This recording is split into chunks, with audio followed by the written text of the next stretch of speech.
So what's the Atlanta real estate market like right now? Well, in this video, I'm going to break down what it's like for sellers, what it's like for buyers, and what it's like for real estate investors in the Atlanta housing market. And that's coming up right now.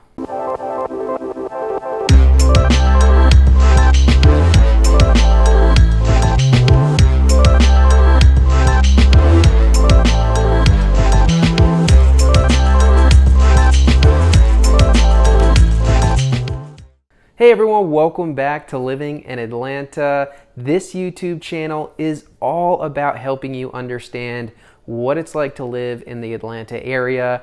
My name is Marc Brenner. I'm a local realtor here in Atlanta, and if you're interested in buying or selling or investing in Atlanta, I would love to hear from you.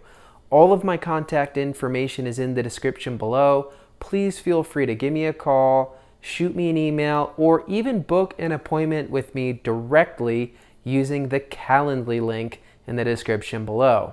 Okay, so you've probably been hearing how the market is crazy all throughout the country. It's a crazy time to try to buy a home in the market in the US right now. But what is it like specifically in Atlanta, Georgia, around the springtime of 2021 as we head into some of the hottest periods of the market of the year? I thought it would be good to do a quick breakdown of what it's like to sell a home, buy a home, and invest in Atlanta with some tips and tricks along the way if you are looking to buy or sell this year. So first off is the type of market that it is, and you've probably been hearing a lot of talk about how crazy the real estate market is, especially in Atlanta.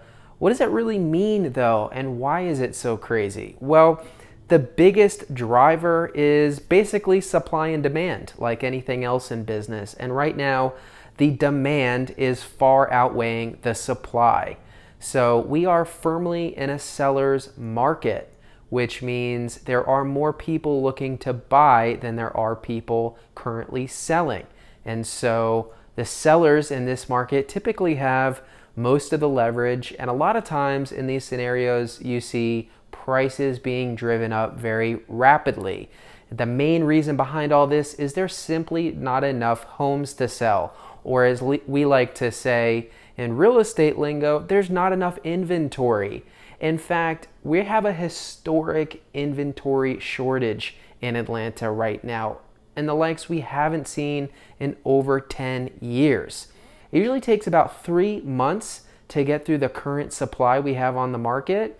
Right now it's taking less than a month.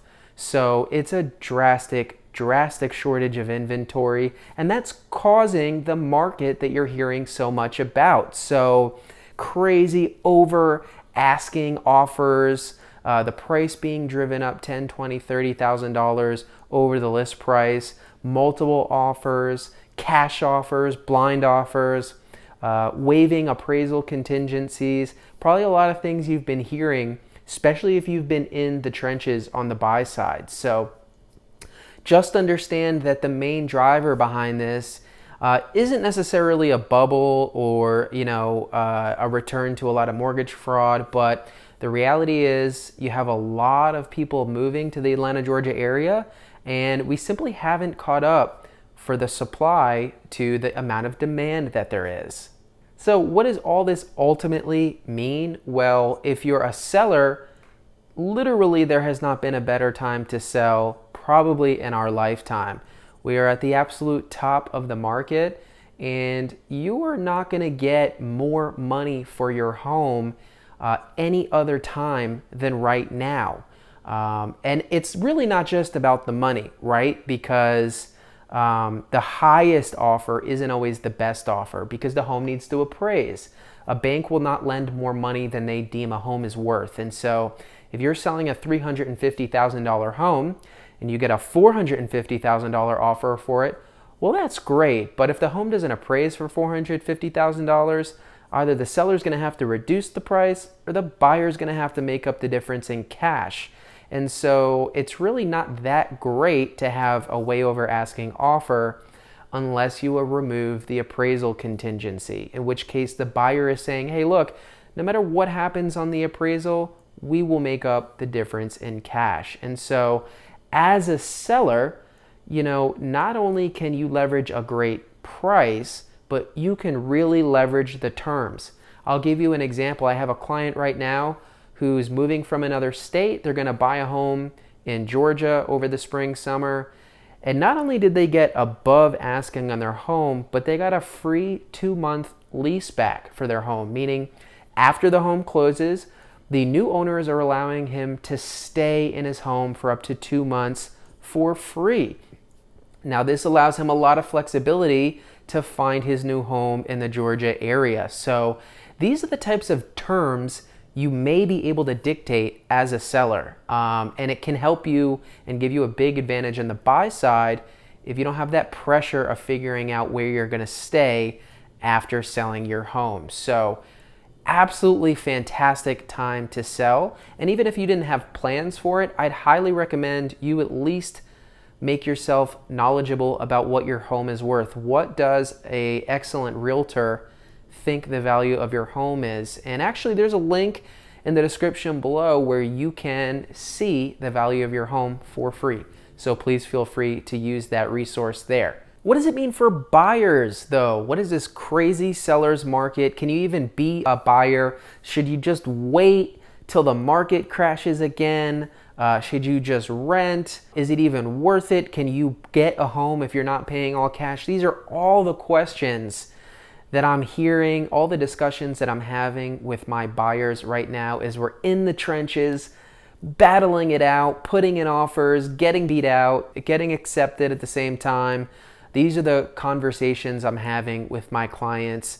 So I want to say a few things about this. And yes, it is a challenging time to buy, but that doesn't mean it's a bad time to buy. Now, the way I judge if it's a good time to buy or not, probably the biggest driver is going to be interest rates, because if you have a 30-year loan, that interest rate is going to have a huge impact on the overall amount that you come out of pocket for your home. So interest rates are slowly creeping up, but we're still around a 3%, maybe a little bit less than 3%.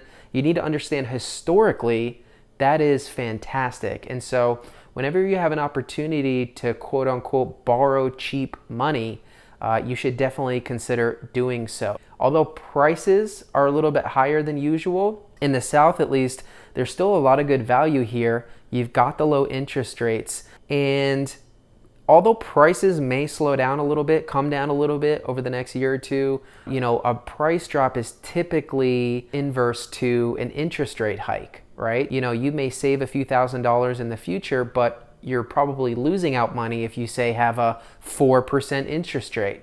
So I do think it's a good time to buy.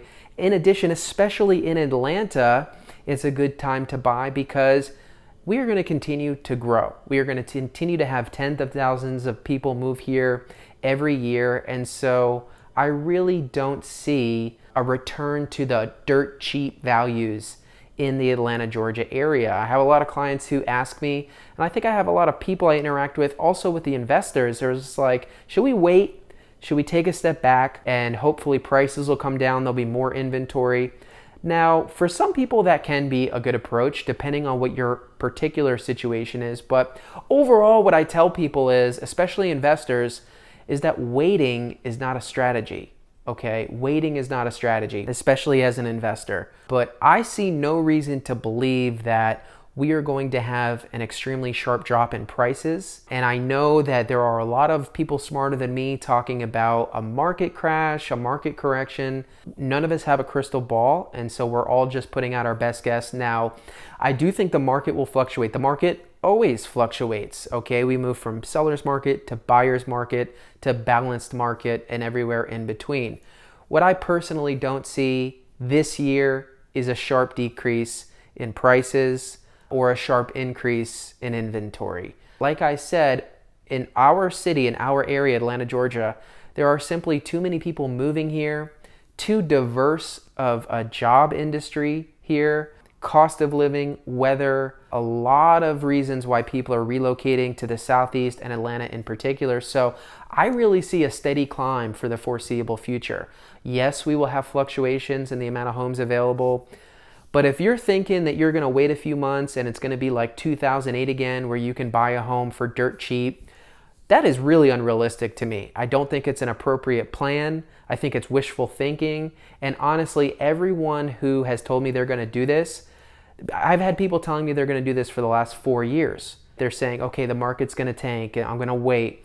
Never happens. And these are people who always sit on the sidelines. Now, there's other people who wait for totally legitimate reasons. But overall, I think the way to look at this whole market from the buyer's side is that it's just a longer process. It takes a little bit more patience, a little bit more tenacity, more showings, more offers, but it will happen. So we're seeing typically what is a 1 to 3 month process move from a 2 to 6 month process, anywhere in between.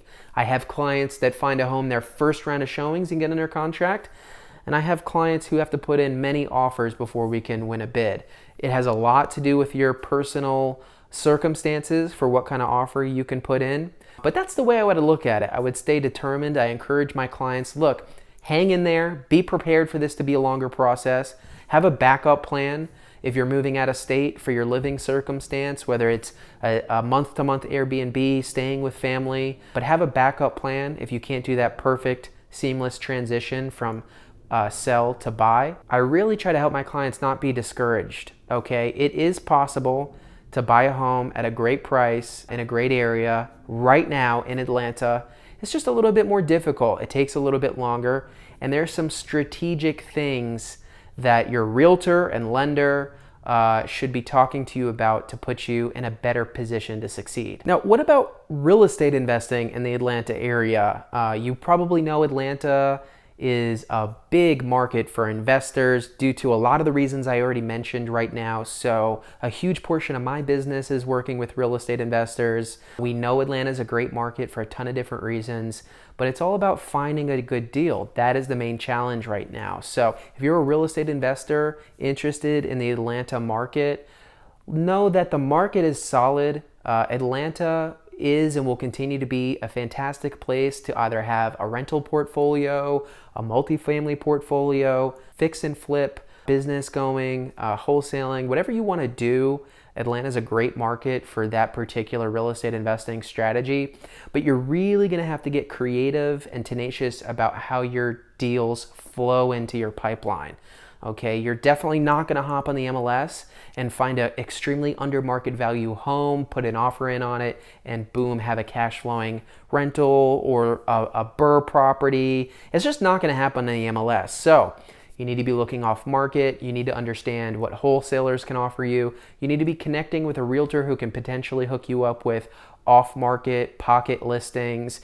And you also need a realtor who moves extremely quick on deals that are good. So again, same thing with the retail buyer. Waiting is not a strategy, especially for a real estate investor, okay? A deal is a deal. A deal is based on numbers. If the numbers work, great, you move forward. If they don't work, they don't work. But if you're a real estate investor thinking to yourself, oh, this is great, I'm gonna sit back, wait, the market's gonna crash again, and I'm gonna take advantage. Well, I suppose that's possible, but honestly, the type of people who say those things are always the ones who are sitting on the sidelines, okay?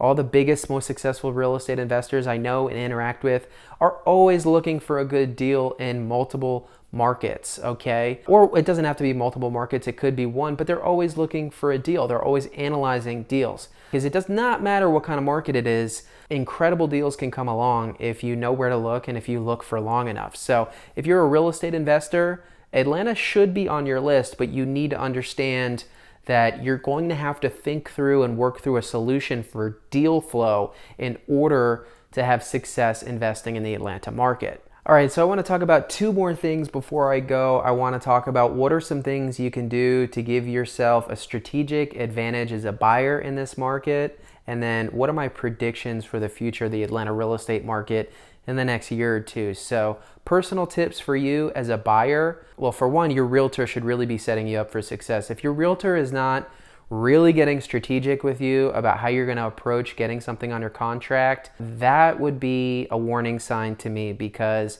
this is going to take a lot of planning, a lot of being strategic about how you go in putting a really strong offer. But I'll just give you some tips that you can bring up to them or you can ask me about if you want to talk about them. So number one would be the right to inspect versus a due diligence period. So in most contracts, you'll request anywhere from 8 to 12 days of a due diligence period where you can get your inspection, negotiate repairs, and you can also terminate for any reason during that time. So it's a great period to make sure you want to move forward. Now, when you put in an offer in this market, you want to at least discuss the option of putting 0 days due diligence with the right to request repairs. Okay, what this means is that you do not have that amount of days to terminate for any reason you want. You do have a set amount of days to order an inspection, and if anything shows up that's defective or damaged or broken that was not disclosed by the seller, you have the right to put in a written request that the seller fix those items. Now, if you can't come to terms on an agreement for that negotiation, you still have the right to terminate. Okay, so you're not necessarily locked in, even though technically you have no due diligence. Okay, you do have the ability to terminate if you can't come to an agreement. There's a lot of things to think about with that, including the reasons you may want to terminate a contract, but it's something you should seriously be discussing with your realtor, the right to inspect versus having a certain amount of due diligence period. Now, the other thing is cash. Obviously, we'd all like to be able to pay in cash. It's not realistic for a lot of folks. But if you're on the fence, if cash could be an option for you, but you'd really prefer to take out a loan, I would seriously consider using the cash. Cash is the easiest. It's the number one way to go right to the top of the list for a buyer in this market, mainly because you can waive both the financial and appraisal contingency, which are some of the biggest variables for a seller where the deal can fall through. So a cash offer is going to immediately vault you to the top, assuming that the price is in line with your other offers. Keep in mind you can go in cash and eventually take out a mortgage, finance a mortgage on the property, and then be more of a traditional mortgage payment where you're paying off a certain amount in principal. So that is an option for you. No one wants to keep all their cash locked up in a home for 30 years, but maybe you use it initially and then take a mortgage out afterwards when you're already in the home and you've won the deal. Now, the other thing you need to seriously be considering if you can't do a cash offer, but maybe you have some cash in hand, is offering to either waive the appraisal contingency, which I really don't recommend, but you can put in the stipulations that you will automatically make up the difference in cash should the appraisal come in low up to a certain amount. All right, so the last thing I want to touch on is what is the future of the Atlanta real estate market? And I know a lot of people are interested in this, from investors to buyers to sellers. So I'll give you my 2 cents. Like I said, no one has a crystal ball, but as a realtor in Atlanta, being here for over 11 years, I'll tell you what my personal opinion is. So number one, if you're expecting a huge market crash like we had in 2007, 2008, personally, I don't think that's going to happen. I do think we still have a lot of the regulations on the lending side that are putting in some protections for that from happening. I think that was really a rare event. You don't see that much in your lifetime. Obviously, we were calling it the Great Recession. We hadn't really seen an event like that at that scale since the Great Depression. So I think because this generation, especially the ones that are looking for homes, that Great Recession is so prevalent for them, they think, oh, every 10 years or so, the housing market completely collapses. Personally, I don't think that's likely to happen anytime soon.